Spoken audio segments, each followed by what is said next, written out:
नमस्कार दोस्तों। हम इस वीडियो में पैसों की वो गहराई जानेंगे जो आज से पहले आपने कभी नहीं सुना होगा। कैसे शून्य से शुरू होकर आज वो कंपनियां मल्टीनेशनल कंपनी हैं। कैसे कुछ लोग शून्य से शुरू कर बिलियनियर्स बन रहे हैं। क्या है इसके पीछे का राज?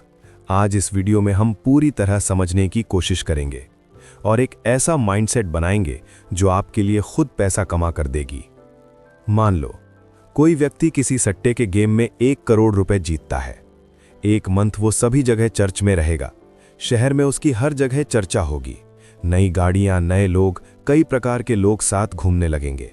फिर 2-3 साल बाद सुनने में आएगा वो व्यक्ति पहले जिस हालत में था, जैसी उसकी फाइनेंशियल कंडीशन थी, उसकी पूरी जीवन रेखा फिर से इस रूप में आ जाएगी। तो ऐसा क्या हुआ उस व्यक्ति के साथ जो 1 करोड़ रुपए भी उसकी लाइफ को चेंज नहीं कर पाई? क्यों कई व्यक्ति अचानक अमीर बनते हैं, फिर कुछ सालों में वो वही हालत में पहुंच जाते हैं?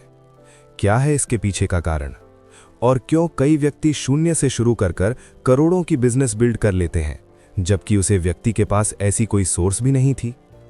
तो ऐसी कौन सी शक्ति है जो करोड़पति को रोड़पति और रोड़पति को करोड़पति बना देती है? आइए डिटेल में समझते हैं। कुछ लोग अमीर तो बन जाते हैं, पर वे अमीर बने नहीं रहते और बड़े ही गर्व से कहते हैं कि हमने अपने ज़माने में बहुत पैसा उड़ाया। आप कितने भी स्मार्ट हो, आप कितने भी इंटेलिजेंट हो, परंतु आपके अंदर एक स्किल नहीं है तो आप सब कमाकर भी सब खो दोगे। वो स्किल है बिहेवियर स्किल। अब आप अपना अटेंशन थोड़ा और बढ़ा लो, क्योंकि हम वीडियो की गहराई में जाने वाले हैं। अगर आपको कोई भी चीज़ प्रैक्टिकली सीखनी है तो उसे उससे सीखो जिसने उसे किया है। हम आपका ज़्यादा समय न लेते हुए सीधे इस वीडियो के मेन टॉपिक में चलते हैं, जिसका नाम है how to build our empire. अपने साम्राज्य कैसे बनाएं।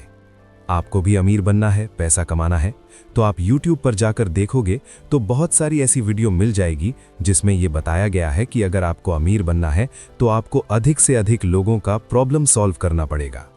जितनी ज़्यादा आप प्रॉब्लम सॉल्व करोगे, आप उतनी ही अमीर बनोगे। इतना तो हमने कहीं ना कहीं सुना ही होगा या कभी किसी वीडियो में देखा ही होगा। ये सुनते ही हम मोटिवेशन में आ जाते हैं कि चलो यार, प्रॉब्लम सॉल्व करते हैं, पैसे कमाते हैं, एंटरप्रेन्योर बनते हैं। पर ज़रा रुकिए, क्या ये बातें पूरी तरह सच है या इसकी सच्चाई कुछ और ही है? एक बार रियलिटी चेक कर लेते हैं। एक बार एक साइंटिस्ट ने एक बहुत बड़े महामारी का इलाज ढूंढा। उसने ये इलाज ढूंढकर पूरी दुनिया की प्रॉब्लम को सॉल्व किया, परंतु क्या वो बिलियनेयर बना?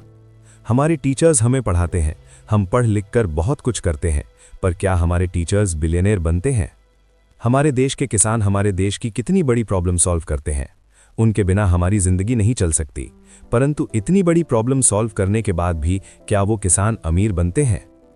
हमारे समाज में डॉक्टर्स, प्लम्बर्स, इलेक्ट्रिशियंस, पुलिसमैन, ये सभी तो प्रॉब्लम सॉल्व करते हैं, but they are not billionaire.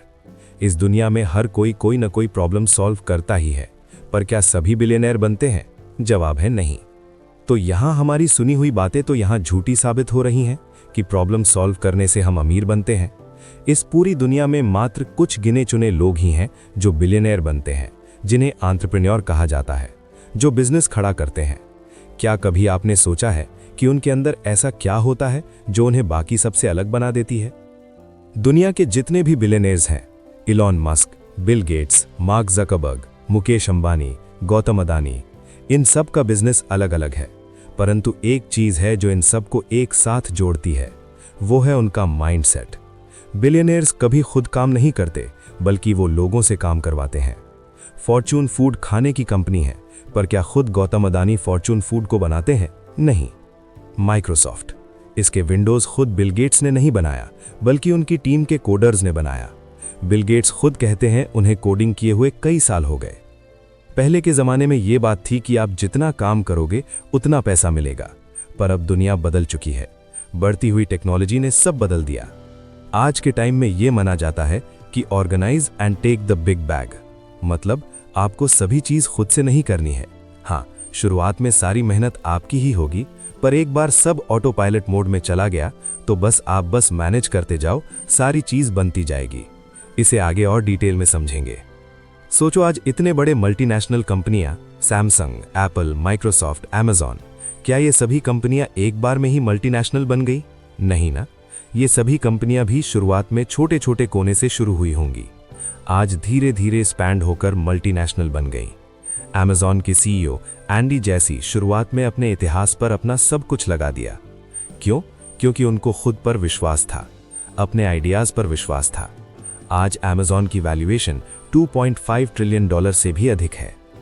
अब आइए समझते हैं कि आप खुद का बिजनेस कैसे स्टार्ट करेंगे। How to start our own business, क्या करना चाहिए, क्या नहीं करना चाहिए, ये सभी समझते हैं। सबसे पहले आप खुद से एक सवाल कीजिए, क्या आपको सच में बिजनेसमैन या एंटरप्रेन्योर बनना है? क्योंकि देखिए, अपने जीवन में कभी ना कभी हर कोई सोच ही लेता है कि उसे बिजनेस करना है, अपनी चीजें या सर्विस लोगों को बेचना है, पर क्या वे लोग स्टार्ट भी कर पाते हैं? नहीं। तो सबसे पहले आप खुद से पूछिए, क्या आपके अंदर वो जुनून है, वो ताकत, वो एबिलिटीज है? क्या आप उतना स्ट्रेस झेल सकते हैं? क्या आपके अंदर से वो स्ट्रांग फीलिंग है? अगर इन सभी सवालों का जवाब हाँ में है तो आइए, स्वागत है आपका। अगर इतना आप नहीं कर सकते तो आप जॉब ही करो, वो भी खराब नहीं है अगर आप उसे भी पूरे सही इंटेंशन के साथ करते हो। जैसे गूगल की CEO सुंदर पिचाई, उन्होंने खुद को प्रूव किया, अपने फील्ड के टॉप पर पहुंचे। अब बात करते हैं बिजनेस आइडिया की। सबसे पहले तो ये सोचना बंद करो कि लोगों के प्रॉब्लम सॉल्व करने से आपका बिजनेस चलेगा। एग्जाम्पल से समझते हैं। कोका कोला, पेप्सी, ऐसी सभी कंपनियां कौन सा प्रॉब्लम सॉल्व करती हैं? उल्टा ये तो और प्रॉब्लम बढ़ा रही हैं।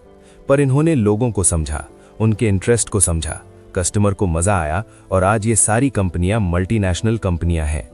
मैं ये नहीं बोल रहा हूं कि लोगों को हार्मफुल सर्विस दो, पर अगर कस्टमर के इमोशन के साथ मजा ऐड करते हो तो आप आराम से प्रॉफिट गेन कर सकते हो। अगली चीज जो आपको करनी है वो है एनालिसिस। ध्यान रखो, बिना रिसर्च किया आपने बिजनेस स्टार्ट की तो आप लॉस में आ सकते हो।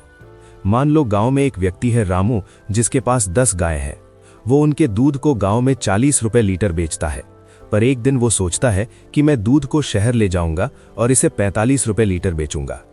अब वो अपने दूध को शहर लेकर जाता है और बाद में उसे पता चलता है कि सिर्फ दूध और ट्रांसपोर्ट का खर्चा लेकर ही 50 रुपए प्रति लीटर पड़ गया। अब रामू के साथ ऐसा क्यों हुआ? क्योंकि उसने पहले ही एनालिसिस नहीं किया, पहले ही ये नहीं सोचा और जल्दबाजी में गलत डिसीजन ले लिया। चलिए अब मान लेते हैं आपने अच्छे से एनालिसिस करने के बाद अपने बिजनेस को बना लिया, पैसे भी कमाने लग गए। अब क्या? अब वहीं रुकना है? याद रखो, आपको एक जगह नहीं रुकना है। ये नहीं कि मैं सब काम खुद ही करूंगा। मान लो आपने एक होटल बनाया है और अब आप बोलो कि होटल के सारे काम मैं खुद करूंगा, तब तो फिर आप उसी एक होटल में रह जाओगे। आपको अपने काम को किसी और को हैंडओवर करना है और अपने टाइम को किसी और नए जगह इन्वेस्ट करना है। एक होटल बन गया तो फिर अब दूसरे होटल बनाने का सोचो। तो आज हमने बिजनेस रिलेटेड काफी कुछ सीखा। आशा करता हूं कि आप केवल सोचने पर अपना समय खराब नहीं करोगे, बल्कि अपने थॉट्स पर काम करोगे। ये मत सोचो कि सब अच्छा होगा तो शुरू करेंगे। जो भी है, जैसा भी है, पहले शुरू करो, उसके बाद धीरे धीरे चीजों को अपने अकॉर्डिंग बदलो। और एक जरूरी बात जो मैं बताना भूल गया था, आप आगे क्या करने वाले हो किसी को मत बताओ। याद रखो, कोई भी इंसान ये नहीं चाहता कि आप उस इंसान से आगे निकल जाओ। इसलिए अपने सपनों को अपने अंदर रखो और चुपचाप मेहनत करते रहो, सफलता जरूर मिलेगी। और ऐसे ही नॉलेजेबल थॉट के लिए माइंड राइज को सब्सक्राइब करें। और आपको समय की ताकत को समझना है तो उसके ऊपर हमने पहले ही वीडियो बना रखा है, डिस्क्रिप्शन में लिंक है, जाकर उस वीडियो को देखिए। मिलते हैं किसी और टॉपिक के साथ। Rise your mind.